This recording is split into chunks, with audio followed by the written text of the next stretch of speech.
So I was thinking about what to teach this morning. We'll be going through the Lamrim.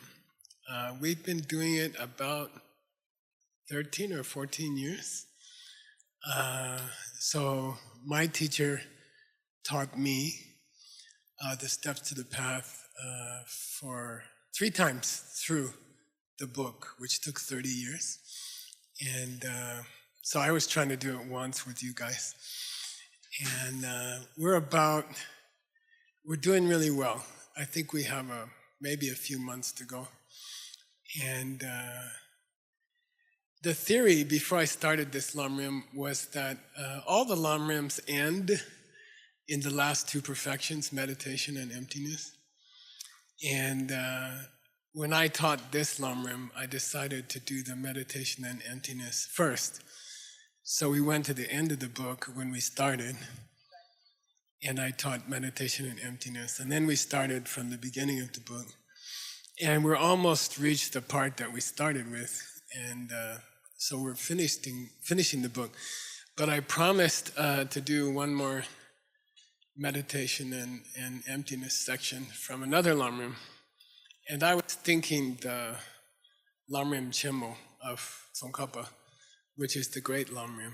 And it's 1,000 pages. He spends 500 pages on emptiness and meditation, which is why Pabongka Rinpoche did not spend many pages on it, because he said, what's the use, And then I've been working on the Mixed Nuts books. We just finished the 11th one last night. And there's a book I started about 9 years ago called Gompa Rapsel, which is the true intent or something like that of the Buddha. And it's Tsongkhapa's greatest work on emptiness. It will be about 1,500 pages in English, I think. So I started it and I never had time to finish it because I'm too busy. I'm about halfway through, so I thought I would pause working on the Mixed Nuts books. I'll still do the translation classes, but I thought I would pause it for about 6 months. Usually I work all day on their books, and I would like to finish the Gompa Rapsel, which is the greatest book ever written on emptiness. And then I thought it would be fun to teach that instead of the Lamrim Chenmo emptiness, because it's actually deeper, it's much deeper about emptiness. And no one's really translated it yet, and I don't think anybody will or can. So anyway, I'm thinking about that. So pretty much last night I finished this book. This is Seiji's book.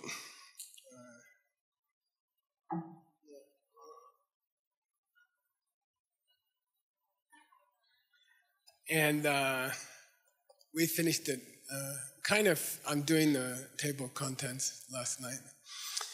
And it's a famous book on Lojong.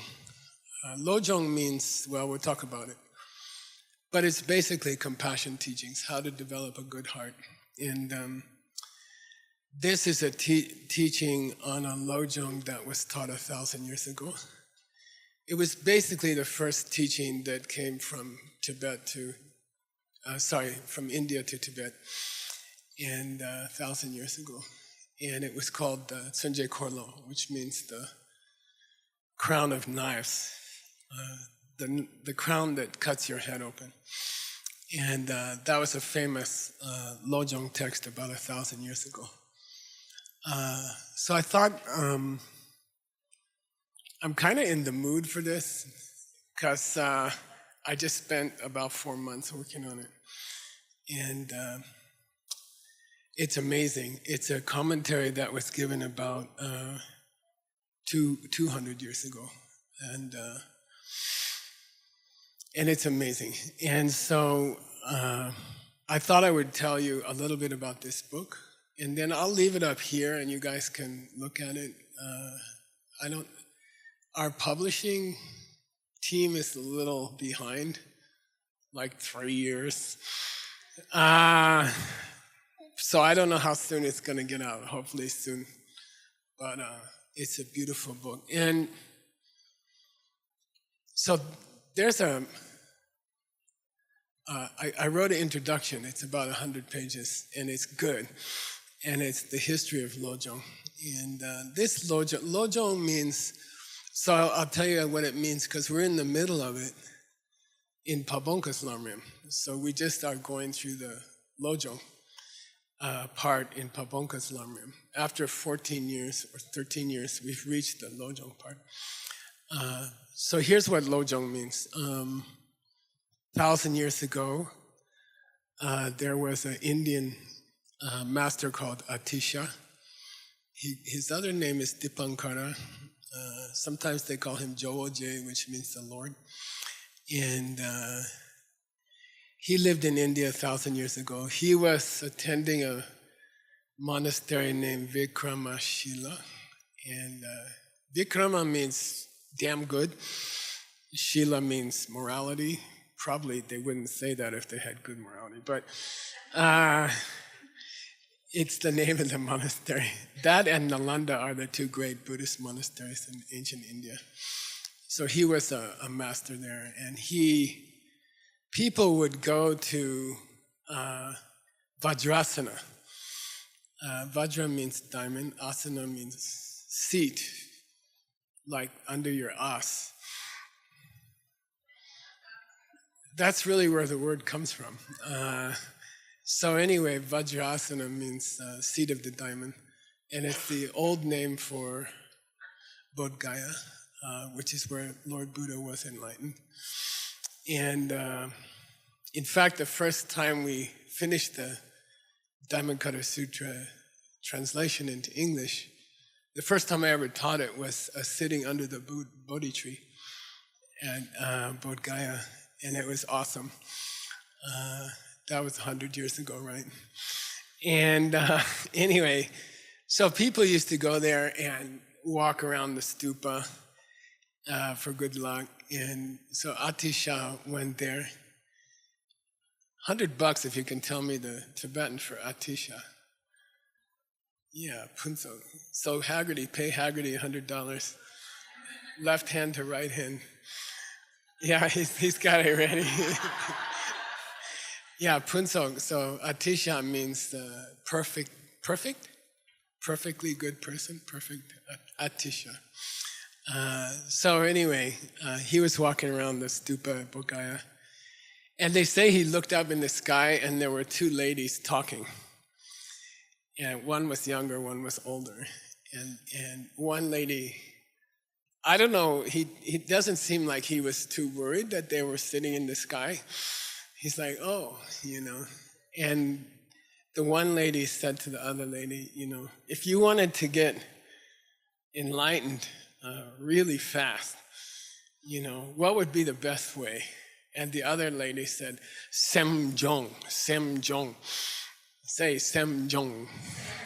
Okay, you got to say twice, Sem Jong. Yeah. And then that's all. Then they disappeared, and Atisha's like Sem Jong. Sem means mind. Jong means to practice something until you're good at it, okay? It also means to purify something or to clean something. So Sem Jong means that, and they repeated it twice. And then he said, well, I got to find out how to Sem Jong, So he asked around, who knows about Sem Jong? And somebody said, oh, there's a great master named Dharmakirti. So Dharmakirti already dead for 300 years, And Atisha said, well, he's been passed away. I'll slow down, translate. I can already see your stress.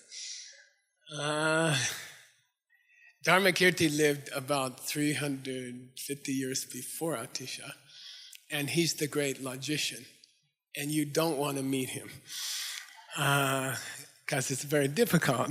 In fact, I moved one of the translation classes out of this week so you wouldn't have a breakdown. And so we're going to do Vinaya instead, morality, okay? But anyway, so they said, no, that's not that Dharmakirti. There's two Dharmakirtis. And he said, well, who's the second Dharmakirti? And they said, oh, he's living in Indonesia. He's a great master in Indonesia. And this is called Sumatra, right? An island in Indonesia. I think there's over 1,000 islands in Indonesia. One is called Sumatra. To get to Sumatra in the old days, 1,000 years ago, Chinese masters used to leave from what's now Guangzhou.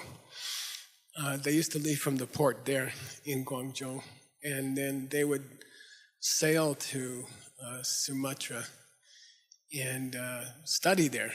And there was 1,000 monks there at a place called Palombar or something. And so if you wanted to go to India to study, because people were inspired by a monk called Shenzang, 400 years before that, he went to India. He walked to India, across the Gobi Desert, and then down through Afghanistan, walked through India 17 years. And he learned Buddhism. And then he became a great debater. He beat a huge bunch of Indian monks at Nalanda Monastery. Then he came home with 1,000 Buddhist books to Xi'an, which was then called Chang'an. And there was a tower there that the Tang Taizong, the emperor of Tang Dynasty, gave him a tower. I get stuck with this 2-story building. Shenzang had a tower, like 15 stories. I went there. But anyway, so he basically helped start Chinese Buddhism as we know it now, with 1,000 different translations from his team. And then about 350 years later, monks were going from China to Indonesia and studying there. And then they would learn Sanskrit roughly, and then they would take the sea journey around Indonesia, Vietnam, all the way to Burma, to Bengal. And then they would walk to Nalanda Monastery. And that's where the real study was going on. But they had to kind of prepare in Indonesia first.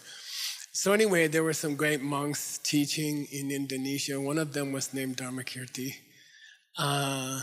Sometimes Indonesia or Sumatra was called the island of the gold, Suvarna Dwipa. Say Suvarna Dwipa.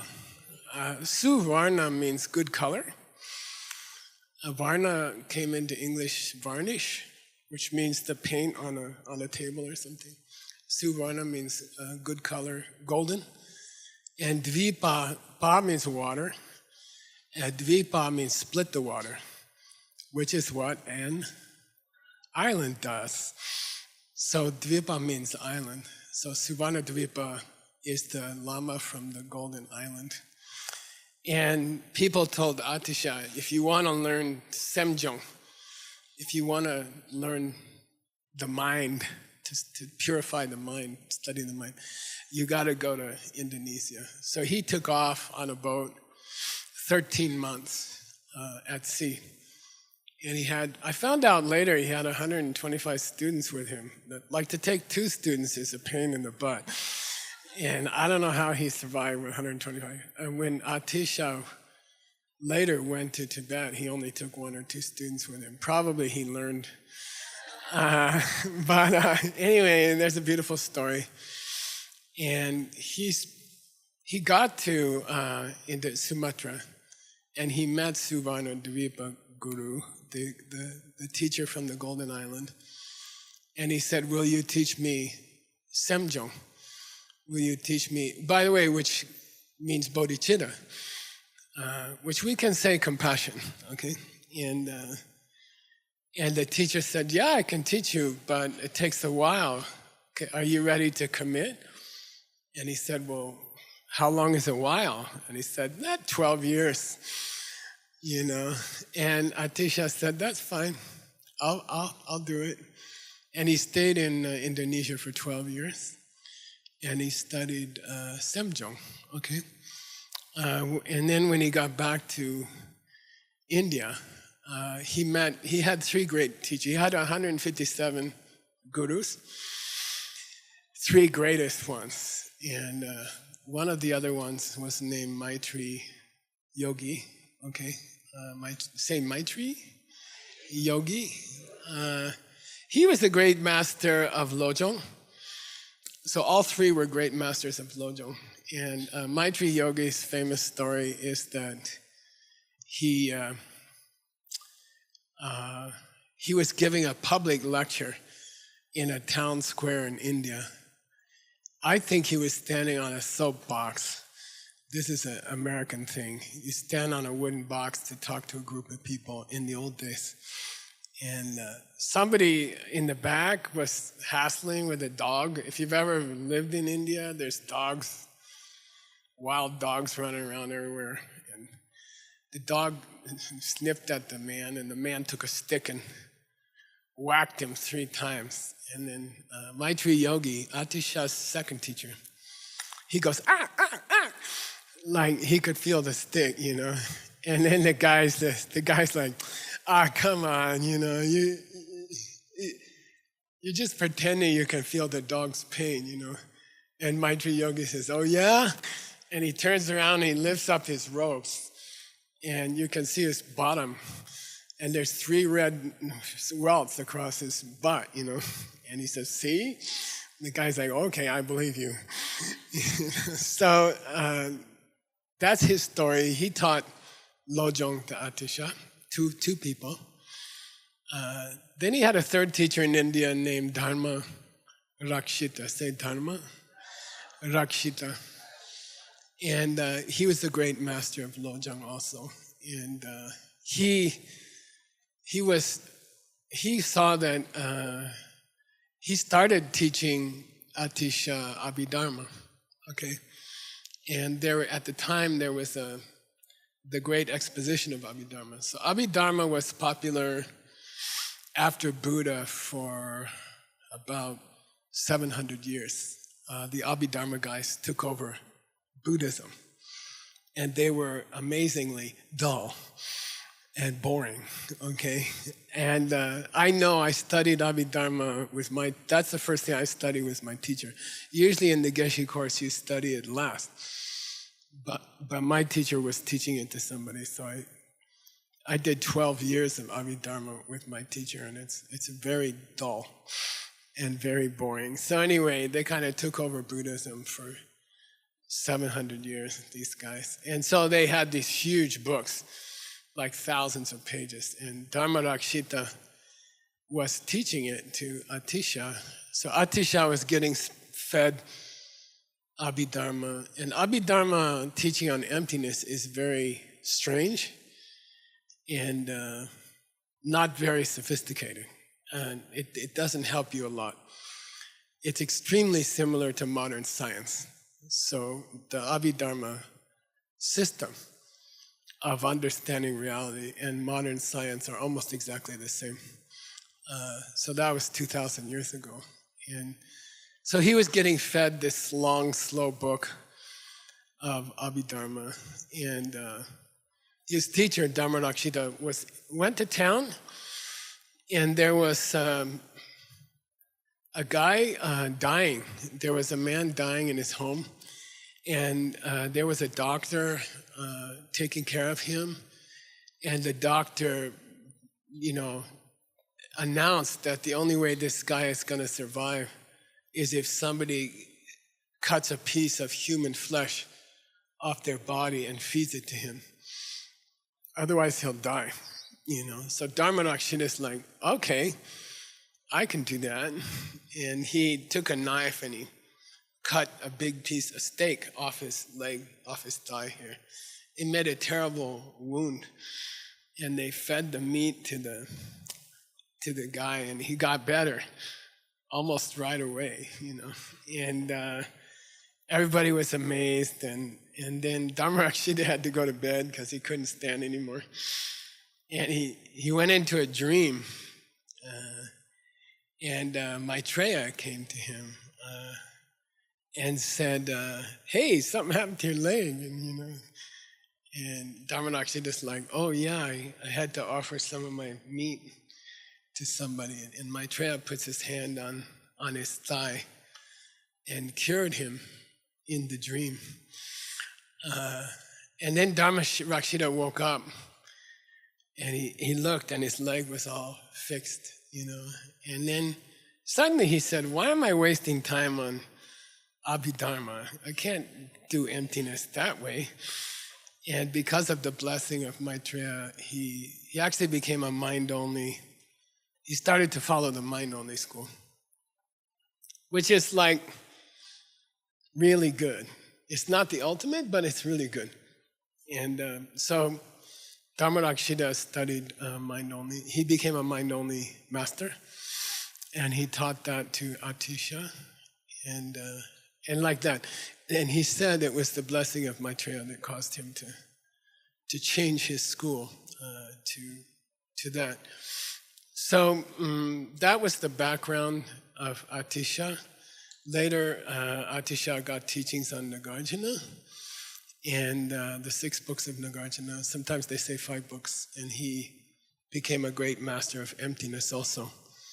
Then there was kings in Tibet. They wanted to bring Buddhism to Tibet.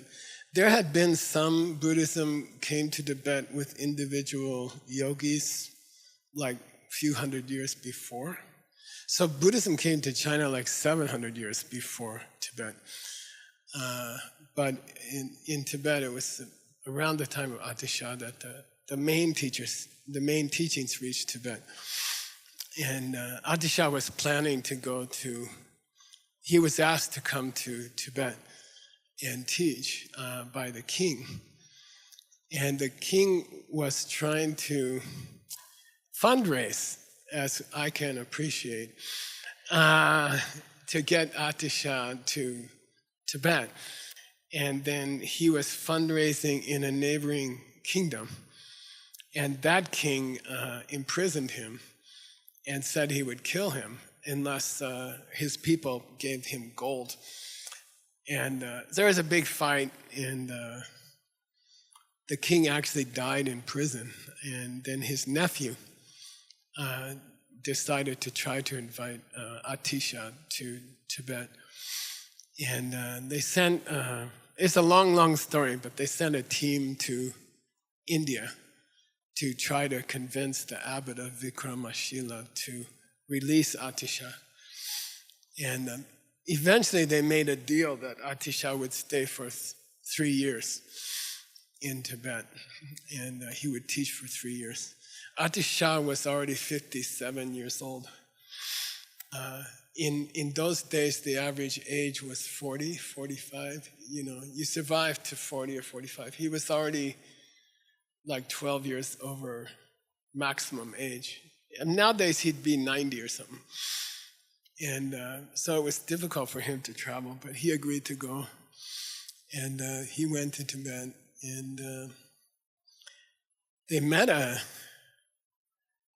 strange man on the way, single man traveling, and they said, he said, "Oh, you guys look like you're going somewhere important, you look like you're on a mission, and they said, "Yeah, we're trying to bring Buddhism to a new country. This country doesn't even have an alphabet, okay? This is a country of yak herders and warriors, they don't have books, they don't have writing, and he says, "Well, that's gonna be hard. I'll teach you some prayers." And he taught them some prayers to say about compassion. And there's a tradition that was Drompton. So Drompton was the first Tibetan to receive teachings from Atisha. And by the way, I put all these stories in the introduction, okay? It took me a long time, and I had to read a lot of ancient books, and it was fun. But Drompton, he was born in Tibet, central Tibet, around 1000 AD. And it's interesting because normally in the stories of the great teachers, they don't tell you any information. They just tell you he was the most wonderful and the greatest, and and they go on like that for 100 pages, and then there's no information. And there's a few historians who will tell you the truth, So I found one, and he said Drompton J was born, his parents were Bunbo. Bunbo means shamans. They were both shamans. They were not Buddhist. So at that time in Tibet, most people were shaman, and they worshipped the sky, Tengri, and it's a long story, Bumbo. And so we know from their personal names that they weren't Buddhist, they were shaman. And they had this boy. And then, I don't know, after, when he was 13, his father took a second wife, which was common in Tibet at that time, or two brothers would share the same wife. And so he didn't get along with his stepmother, which is very rare. And he moved out, which is also very rare. And he went off and he met some lama, and the lama, he asked the lama to teach him.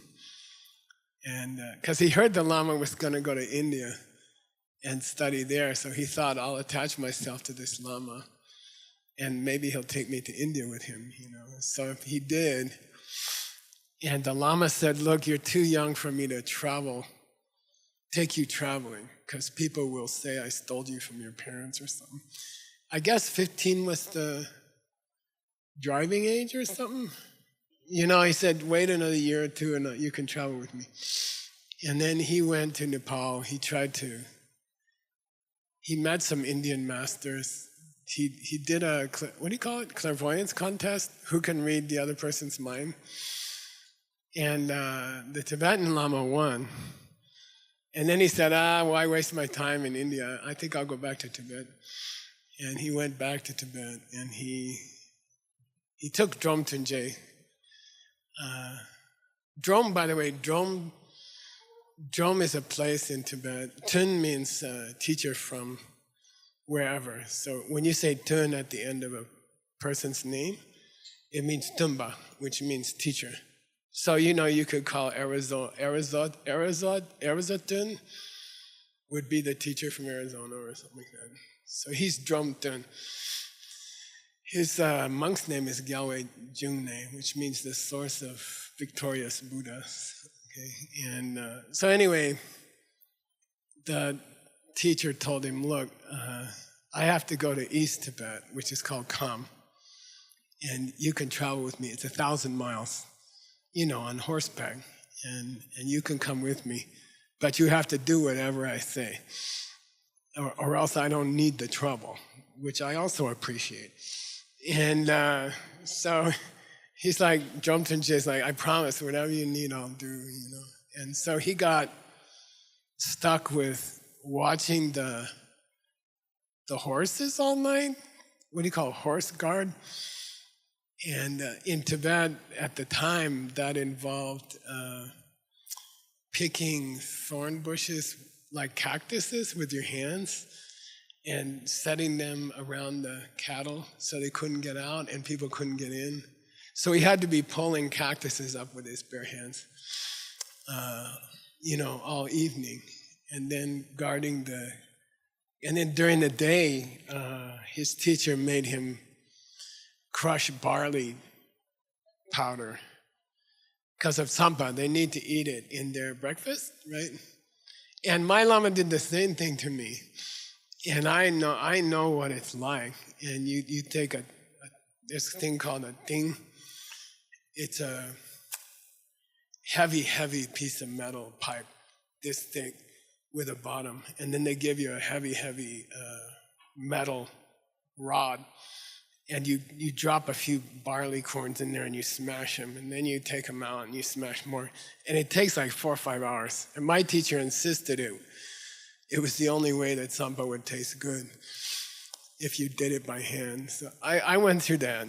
I did many hours crushing barley. I said, let's use a machine. He's like, no, it puts oil in the barley. It ruins the taste. So apparently Drompton Jay's teacher said the same thing. And so he was crushing barley during the day. He was watching horses at night. He didn't get any study. He was frustrated.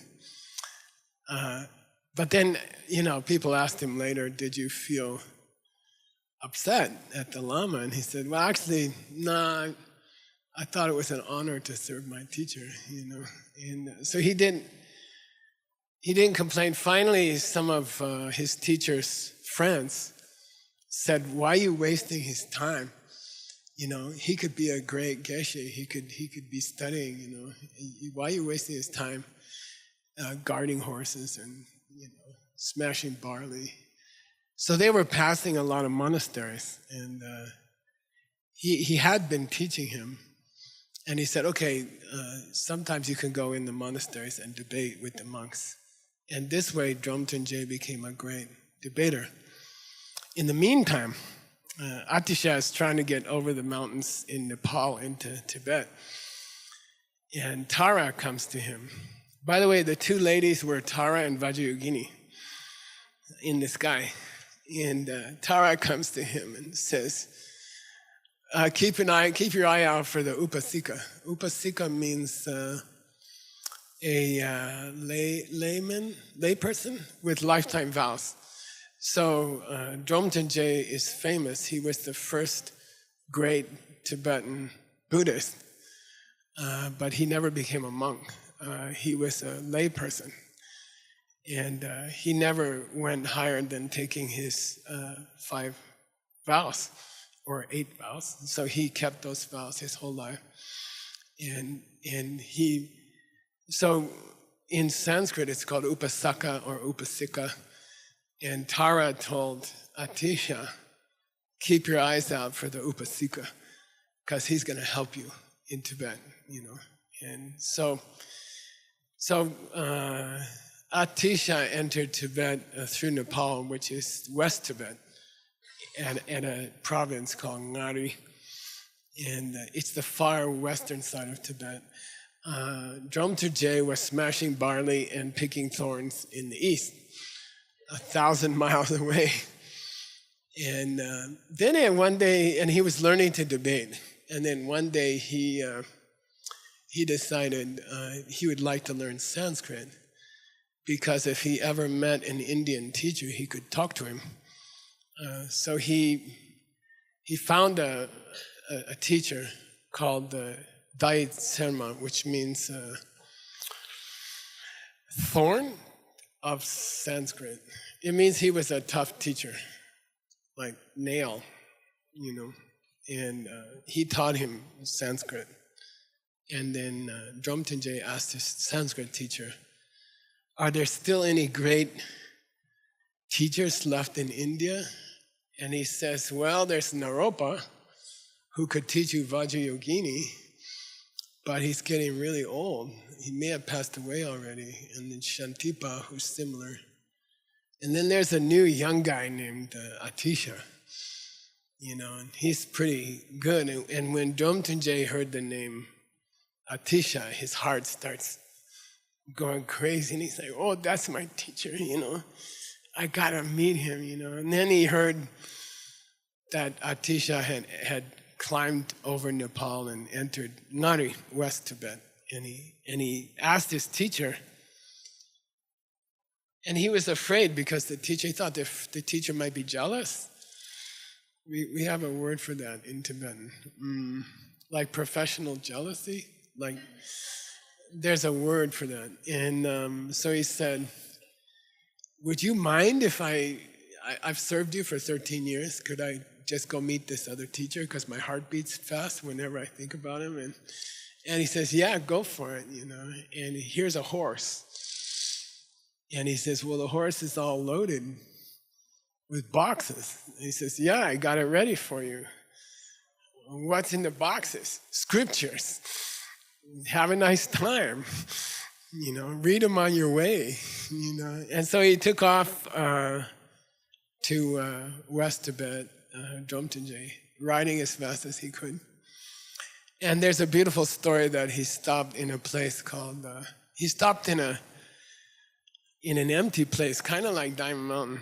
And there was a manor house, like a large house, fancy mud house, right?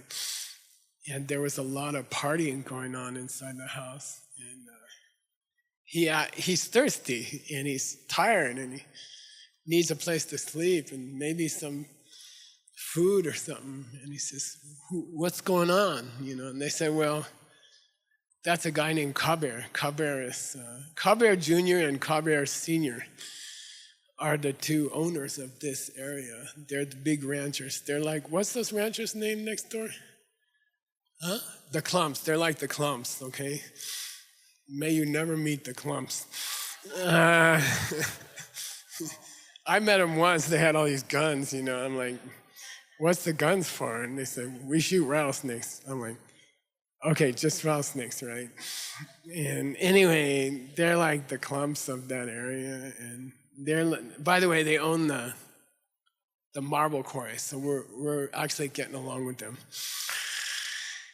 And so anyway, he said, they're the big shots around here. He says, I'm really thirsty, I'll take a chance. He walks into the house. Younger Kabir is there, spoiled rich kid. And he's like, where are you from? East Tibet. They talk funny. People from East Tibet, they talk really funny. So everybody else knows where they're from. And they're like, you talk funny, you must be from East Tibet. He's like, yeah. He says, oh, okay. He says, well, if you want something to drink or eat, you're going to have to prostrate to me, says the younger Kabir, the rich, spoiled rich kid. And Drompton says, I don't have a problem with that. What kind of prostration do you want? And the kid said, I want the vomiting fox prostration. And you go down like this, and then you stretch a long way, and then you put your head down, and then you come back, and then it's like a fox vomiting. And I found one on YouTube, and it's just like that. Somebody took a video, I don't know how. You can look it up. But they go, and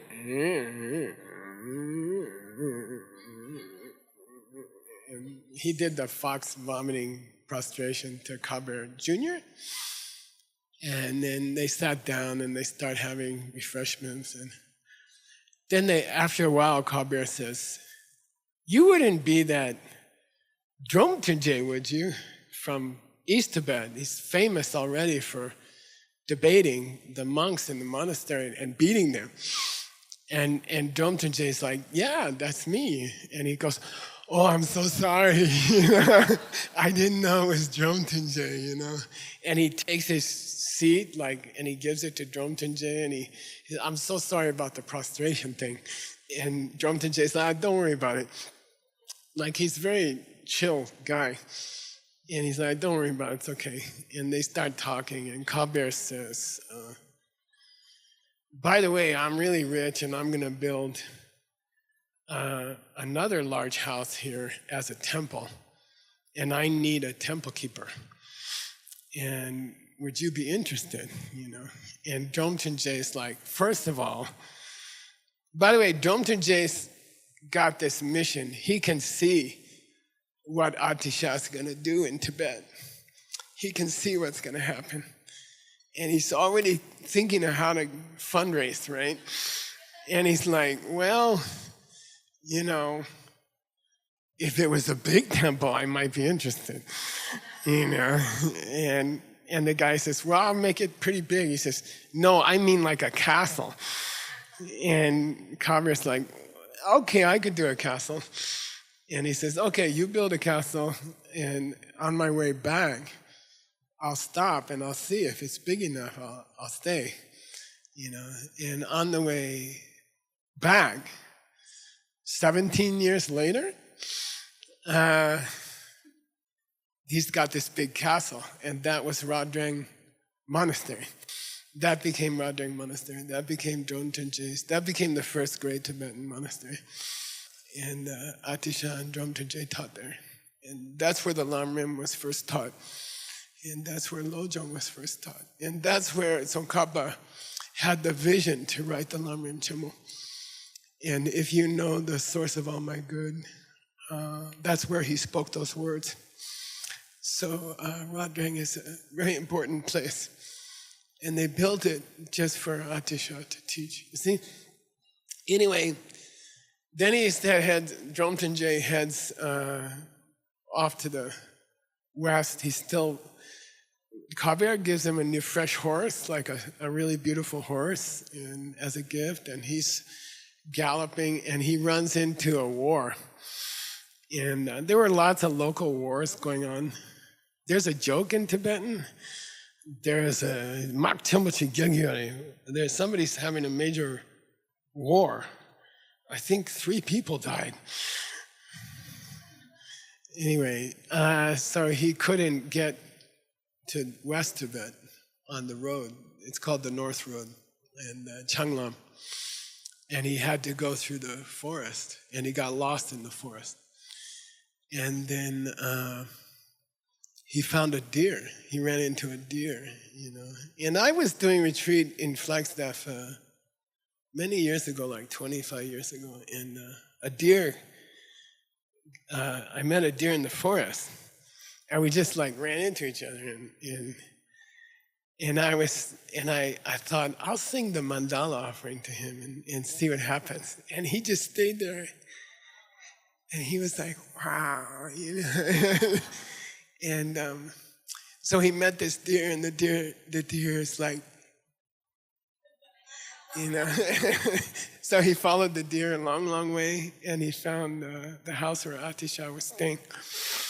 And they say that some people say the deer was Tara, and then other people say it was Pehar. Pehar is a protector deity, not the protector deity, okay? Who helped Padmasambhava 200 or 300 years before that.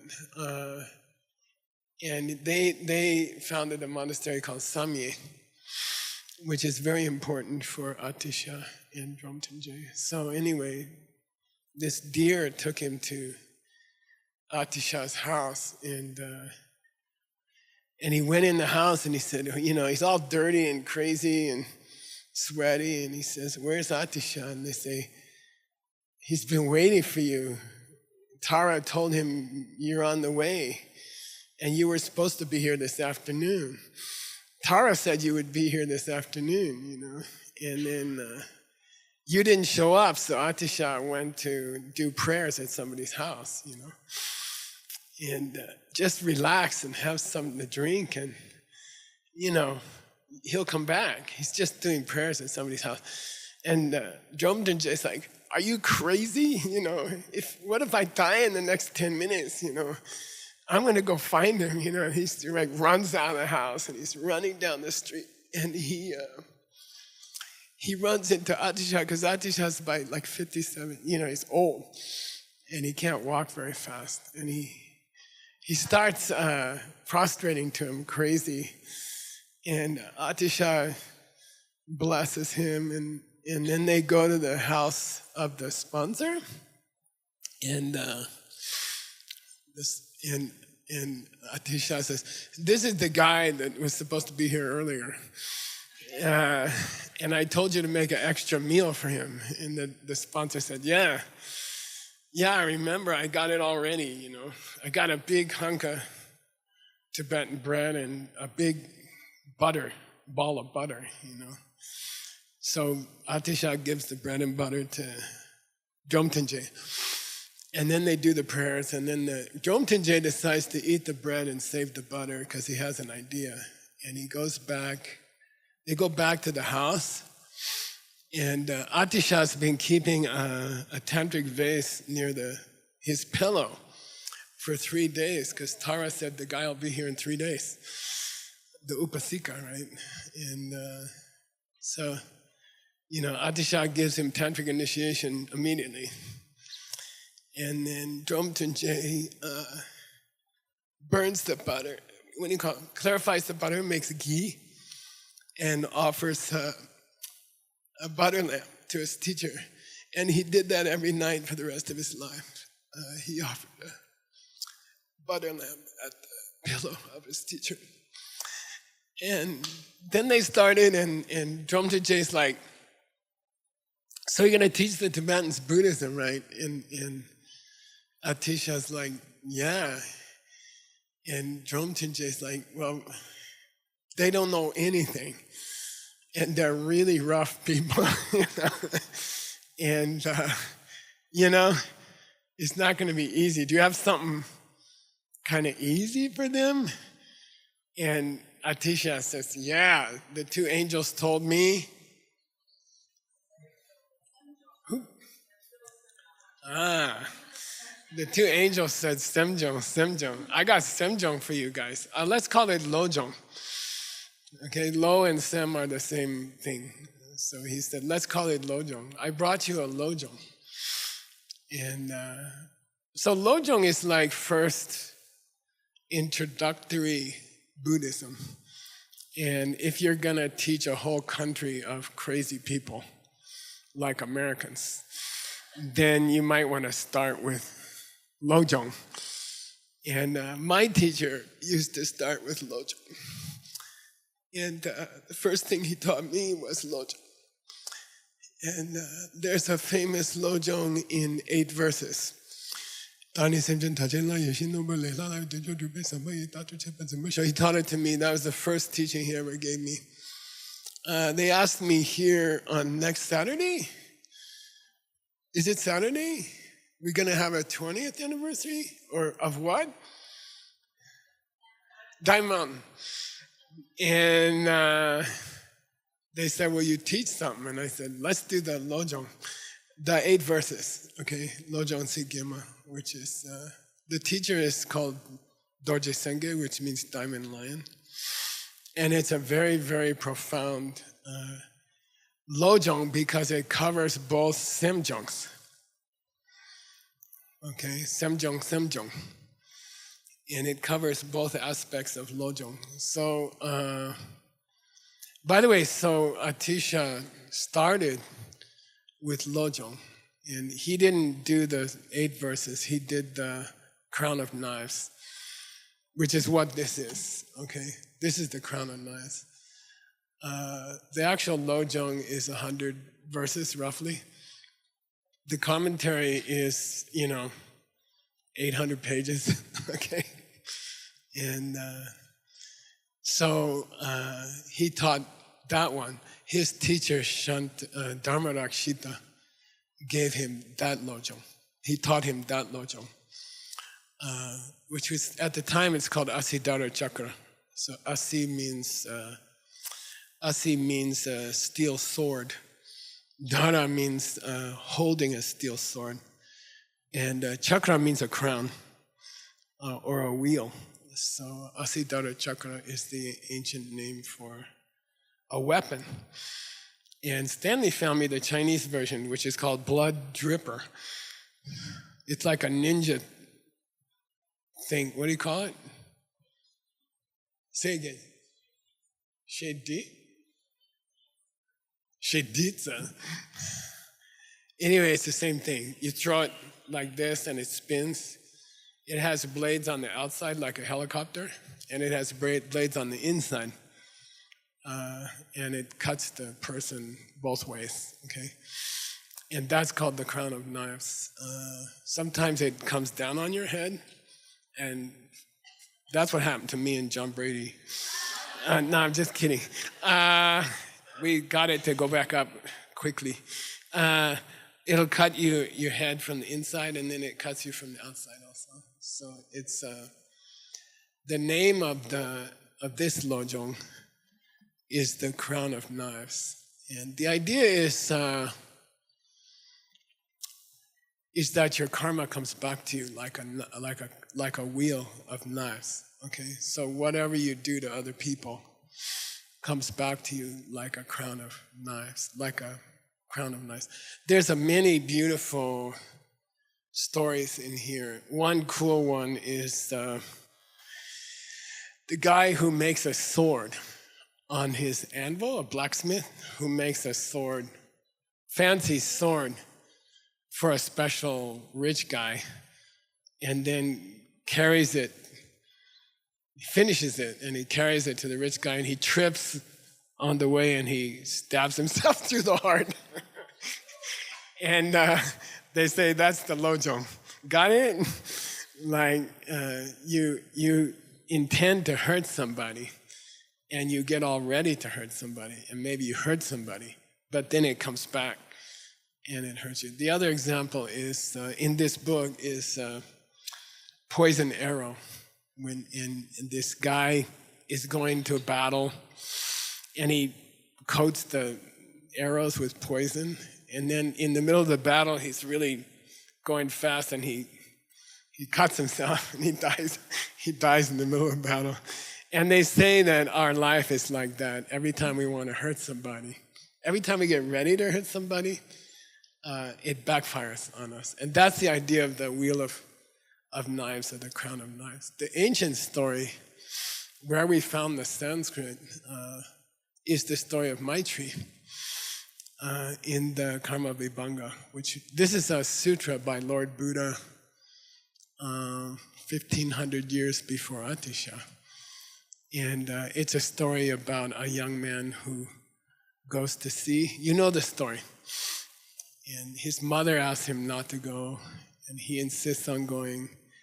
And then finally, he's on his way out to go to sea. His mother's holding onto his leg, and he bumps his mother's head. And then he goes to sea. At sea, the ship sinks. Everyone dies except for the young boy. And there's a long story, but the karma of hurting your parent is that he's got the wheel of knives on his head. Later, the wheel of knives comes to his head.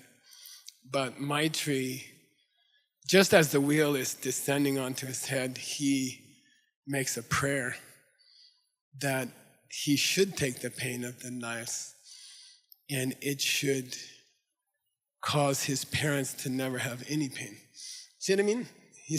By the way, I'll take the pain of all living beings on myself. And he welcomes the crown of knives. Therefore, the crown cannot it stops in midair, and it won't come down.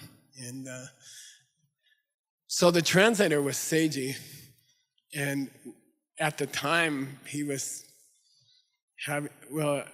like 5 years into the book, and he had his son, and he named his son Maitri in honor of the boy in the story.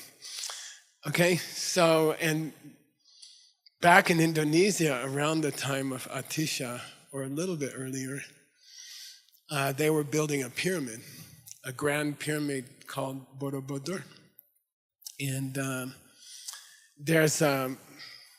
it's got like, I think it has 1,200 panels, the size of this wall. And they are carved. Famous Buddhist stories are carved into the panels. And there's a carving of the story of Maitri. But unfortunately, it's on the first level of the pyramid. And it's backwards. Okay? Like you walk around the pyramid, circumambulate clockwise, and the panels run backwards. Something like that, okay? And they only make sense if you're walking around the pyramid in a certain direction, okay? So anyway, we found a drawing of the crown of knives there. And by the way, those particular carvings were covered up about 100 years ago. The pyramid was collapsing, and so they bulldozed earth. They buried the first level of the pyramid, which happens to be the story of Maitri. But some crazy Indian photographer took pictures of it first. So we have the pictures. And we drew the crown of knives, and you can see it in the book. But the idea is of this Lojong why he said Lojong, Lojong, Semjong, Semjong, is that this practice of Lojong has two levels, okay? The practice has two levels. And we've been talking about it in the Lamrim. By the way, Lamrim, so you take a new student or you take a new country and you teach them Lojong first. So Atisha's teacher gave him this Lojong and said, teach that to Tibetans first. And when they calm down a little bit, you can teach them Lamrim. Okay, start with Lojong. Teach them Lojong for about a year. And that's what my teacher did when he got to the crazy land called America.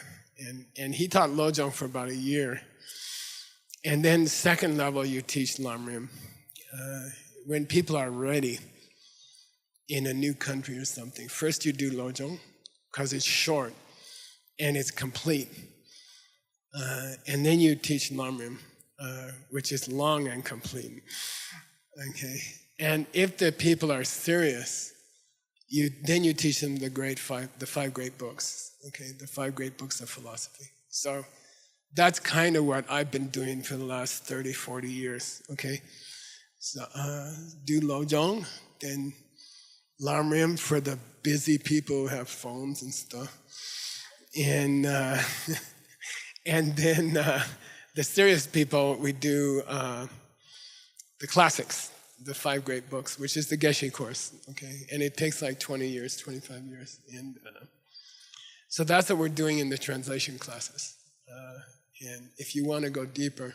But the topic of all 3 is Lojong, Semjong, Semjong. First one means try to feel the intention to treat other people as well as you treat yourself. Try to treat other people with the same love that you treat yourself, okay? Try to reach a state where you take care of other people with the same interest and the same passion that you take care of yourself, okay? That's the first Lojong, or Semjong means try to treat other people with the same kind of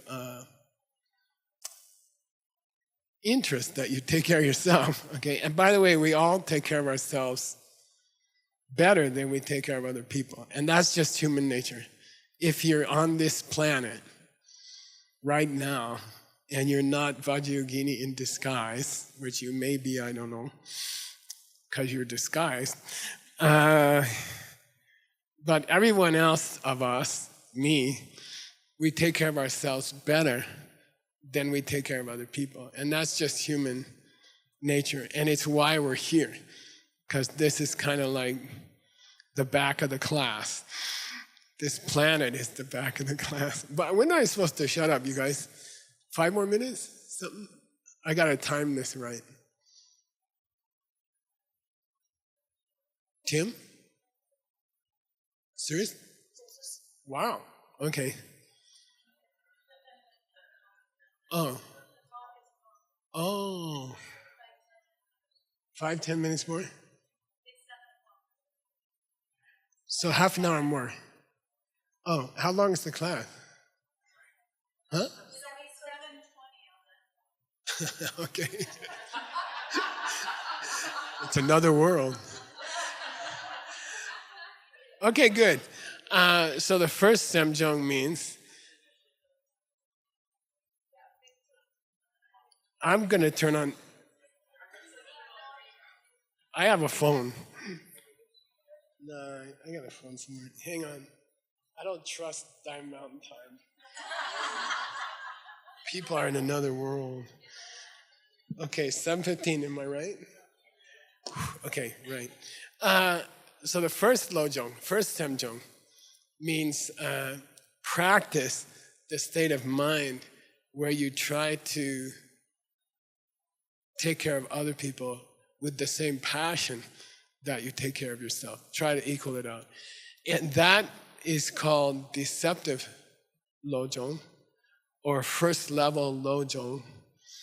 And there's 2 practices that help you reach that level of Lojong. Okay, there's 2 famous practices. And they've come from Shantideva. They come from 1,300 years ago. 300 years before Atisha, okay? And Atisha was trained in Shantideva, so he knew about it. And Shantideva's approach is 2 parts. It's called Dakshen Nyamje, right? Say Dakshen Nyamje. Dak means me, Shen means other people. And then Nyamje, people call it exchanging self and others. It's not correct, okay? It's a big boo-boo. So it's actually 2 different practices, Nyam and Je, okay? Dakshen, me and other people, Nyam, Je. So Nyam, Dang, Je. First Nyam, then Je. Not Nyam Je, okay? Got it? So here's what the Nyam is. There's basically, Nyam means equal. Nyam means equal. For example, there's a famous Nyambani which is emptiness. Equality of all people and things is their emptiness. There's nothing in the universe which is not coming from your seeds. There's nothing in the universe which is not coming from your seeds. Nyampa. All things are equal. Okay, why? Everything you ever see and everyone you ever meet is coming from your seeds, you know. And I don't know, this week, I was having an operation on my hand, operation number 2, and people are chasing me around town. I need a meeting. You know, I'm like, I'm sorry, they're cutting up my hand, you know. I mean, you could come in the room, but I might not be, you know, conscious, and and they're like, no. Then I start, you know, I'm like, okay, what do you need? I'm having trouble. I'm having trouble with my wife or my husband, you know. I just say, think about the pen. Think about the pen. They're like, no, but I need more. And I'm like, I don't have anything else. That's all I got, you know. You know, really. And that should be enough, you know. If someone irritates you, you know, Nyam, one meaning of Nyam is everything in the universe is equal. It's all coming from you, okay? People around you, even your husband, is coming from you, okay? If you don't like something, fix it in you, because it's all coming from you. Then you don't have to worry about anybody else. And you don't have to tell Geshe about anybody else. Because I don't care. Because I know the problem and I know how to fix it. Just fix your seeds, you know. I don't care about this other thing. You know. I don't have anything else to say. You know, I can stretch it out as long as I can. Anyway, all things are equal, nyamba, okay? All things are coming from you. Even the person who's giving you the most trouble in your life is coming from you. And people beg me and yell at me and call me over and over and say, I need more. And I say, I don't have more, you know. Just fix it, you know. It's coming from you. You fix it, you know. I can't fix it. You have to fix it. And there's nothing that's not coming from you. So you have total control over the situation. You just, if your wife or husband's an asshole, stop being an asshole. Okay? By the way, if my wife was here, I wouldn't say that. So anyway, that's the truth. Anyway, that's one kind of equality. But the one here is that everyone has an equal right to be happy. That's nyam. When you say dakshen nyam je, nyam means every living creature in the universe has an equal right to be happy. And I don't have more right than you to be happy, and you don't have more right to me than me to be happy. We all have equal right. Everyone has an equal right to be happy. Okay, that's Nyam. And then you just have to keep thinking about it, you know. And we used it, by the way, in DCI for training business managers.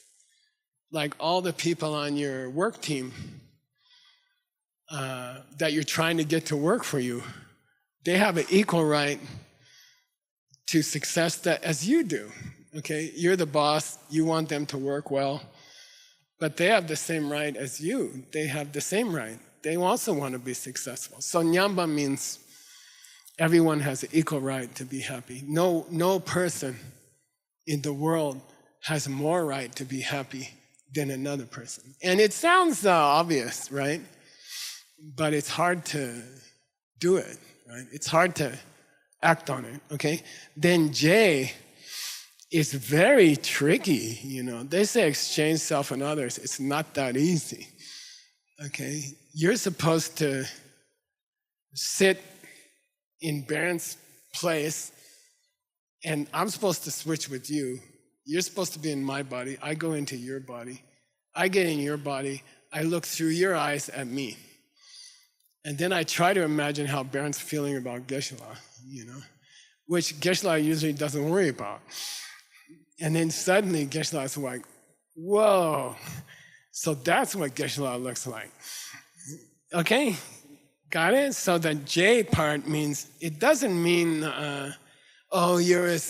your happiness is as important as mine, let's exchange. It doesn't mean that. It means I put myself in your body and I look back at Geshe Michael and see how's he acting, how's he treating people, you know? So I try to imagine how you feel yourself treated by Geshe Michael. How do you feel Geshe Michael's treating you? It's J, it's the J. So Nyam means you have an equal right to happiness. J means I put myself in your body and look at Geshe Michael, and then I see how it feels to have how Geshe Michael treats you. So I think about how Geshe Michael's treating me, which is you. Got it? And then that helps you with the first Semjong. That's the first Semjong. I don't know if it was Tara or Vajrayogini. I suspect it was Tara. She said Semjong the other day. Semjong. Okay, so the first Semjong is those two practices: Dak, Shen, Nyam, J. Okay, that's the first Semjong. And by the time you finish the first Semjong, you're supposed to have an overwhelming desire to help people out of trouble. Okay? You're supposed to have an overwhelming desire to help people get out of trouble. Okay? That's the first Semjong. Now, you gotta read this someday. A lot of Lojongs were kept secret. And that fascinates me, you know. This is like first grade Buddhism, you know, kindergarten Buddhism, you know. And some of these Lojongs were kept secret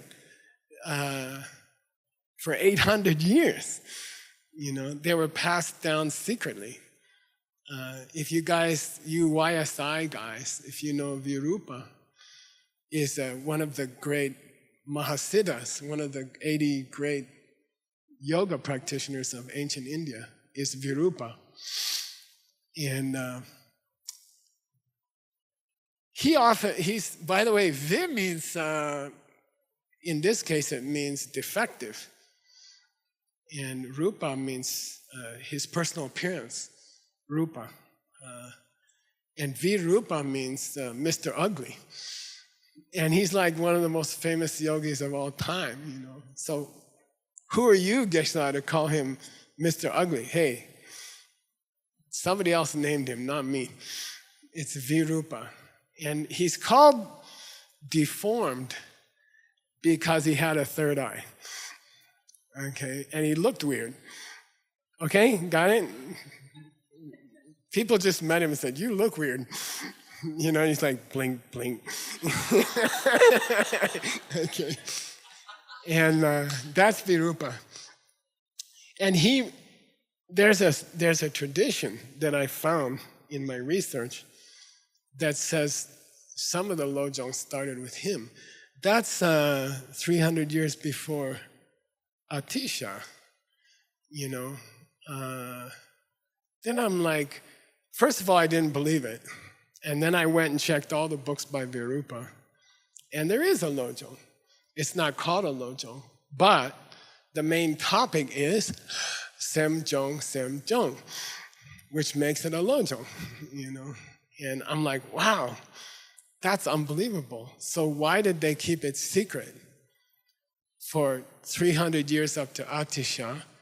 And the Lojong Dunbudunma, which the Mexico teachers taught partly in Guadalajara, that was kept secret another couple hundred years, 500 years, you know.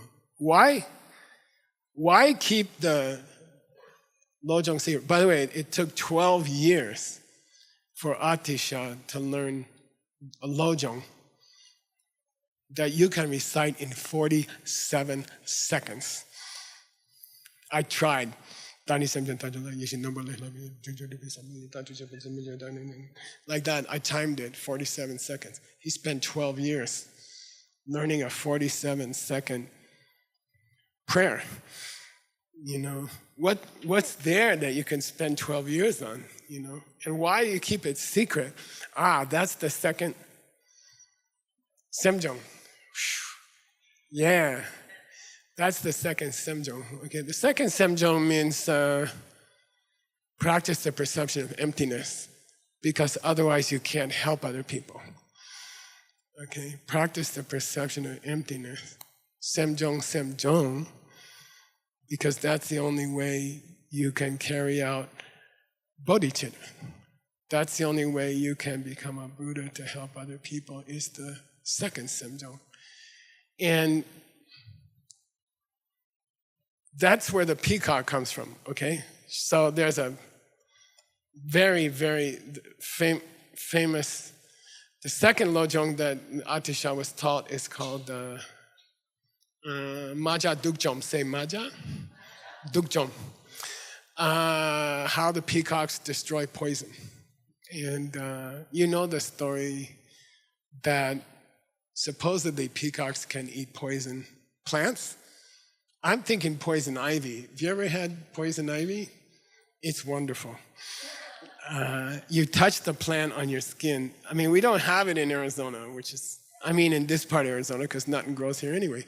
But I've had it for 3-4 months. It's in New Jersey, and it's this red thing, and they love to eat it. The peacocks love to eat it, you know, and they eat the poison ivy, and it makes them beautiful. It gives them these beautiful colors, you know, and there's this whole idea that we're going to talk about all week, that peacocks, we should be like a peacock, which means we should look for trouble. Okay, we should look for trouble. If you're going to be a professional Buddhist, you should look for trouble, you know. And every time you see a bad situation or a problem, you should peacock it. You know, like you should jump in. And most people, when they see a problem, they kind of, they don't make it obvious, you know. They just say, oh, that's interesting, and, you know, and they don't, usually they're too busy. There was an interesting study. They took people who were applying to seminary, applying to become a priest, and they gave them an interview date and time. And then they faked a car accident in front of the interview building. And most of them just ignored the person bleeding and didn't want to be late for their religious interview. And that's what we do, you know. Like we don't, you know, we see trouble and we just avoid it. We go the other way. And a peacock, a bodhisattva, is supposed to seek out problems. and eat them. And they get sustenance, vitamins. Problems are vitamins for bodhisattvas. You know, somebody says, "Guess what? We're having a fundraising problem." You know, then you know what I really want to do at that moment is take a nap. And they're like, "Guess what? We need to raise more money." You know, and I'm like, "All right, Peacock time." And I try to jump in and help out. You know what I mean? Like that. So that's Peacock. But I believe you cannot do it unless you understand emptiness. Okay? I believe that it would be dangerous to run around eating poison if you don't understand emptiness. Okay? If you keep jumping into people's problems and making them yours, you will die. Like the crow. There's a famous story of the crow. He saw the peacock eating poison. He says, "I want to have those feathers, you know." And then the crow eats the poison and they die. I think the reason they kept it secret was that, and they did not encourage people to jump into all the problems they see, is that they would have a breakdown, or they would just like get overwhelmed and they would freak out, you know, they'd end up in the crazy house, you know. If you actually jumped into every possible problem you saw to help, you would go crazy. And unless you understood emptiness, which means you understand that the problem is coming from you. Okay? Then you can peacock. Got it? Like, then it's your problem. It's not like you're trying to help out somebody else, you know. Who made the problem? You know. Oh, guess what? Pens come from people, but not problems. Problems come from their own side. You know? And then if you're still at that level of blaming other people for their problems, like I just did at the beginning of class, if you're still at that level, you can't be a bodhisattva. You'll get overwhelmed, and then you will quit the problem business. You will give up, and you'll never do problems. So I think my extensive research, the printer was like, "I can't print it in one volume." I said, "How about two?" She said, "I'll try." Then she said 3. Then she said 4. I said, "Do I have to pay the same price?" "No, 4 times. $120. Okay.